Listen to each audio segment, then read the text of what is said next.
আওয়ামী লীগের যে মিছিলে নেতৃত্বে দিয়েছিলেন খালেদা জিয়া ১৯৮৮ সালের ২৬শে জানুয়ারি ঢাকার শহীদ মিনারে আওয়ামী লীগ ও তৎকালীন ৮ দলীয় জোট একটি বিক্ষোভ সমাবেশের ডাক দেয়, কিন্তু রহস্যজনকভাবে সেই সমাবেশে শেখ হাসিনা উপস্থিত ছিলেন না।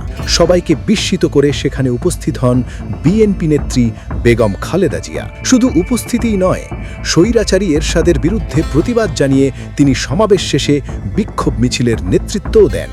বিএনপির আইসিটি বিষয়ক সম্পাদক AKM ওয়াহিদুজ্জামান তার ভেরিফাইড ফেসবুক পোস্টে সেই ছবিটি যুক্ত করে ক্যাপশনে তিনি লেখেন, এই ছবির ইতিহাস নিশ্চয়ই সবাই ভুলে গেছেন। পোস্টে তিনি স্মরণ করিয়ে দেন এরশাদের স্বৈর শাসন আমলের কথা। ১৯৮৮ সালের ২৪শে জানুয়ারি চট্টগ্রামের লালদিঘি ময়দানে জনসভায় যোগ দিতে যাওয়ার পথে শেখ হাসিনার গাড়িবহরে পুলিশের গুলিতে ঝরে যায় বহু প্রাণ। সরকারি হিসেবে নিহত হন ৯ জন, বেসরকারি হিসেবে ২৪ জন, আর আওয়ামী লীগের ওয়েব পেজ অনুযায়ী এই সংখ্যা ৮০ জন।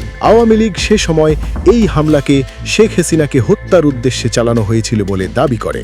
এই ঘটনার প্রতিবাদে ২৬শে জানুয়ারি ঢাকার শহীদ মিনারে আওয়ামী লীগ ও তৎকালীন ৮ দলীয় জোট একটি বিক্ষোভ সমাবেশের ডাক দেয়, কিন্তু রহস্যজনকভাবে সেই সমাবেশে শেখ হাসিনা উপস্থিত ছিলেন না। সবাইকে বিস্মিত করে সেখানে উপস্থিত হন বিএনপি নেত্রী বেগম খালেদা জিয়া। শুধু উপস্থিতিই নয়, স্বৈরাচারী এরশাদের বিরুদ্ধে প্রতিবাদ জানিয়ে তিনি সমাবেশ শেষে বিক্ষোভ মিছিলের নেতৃত্বও দেন।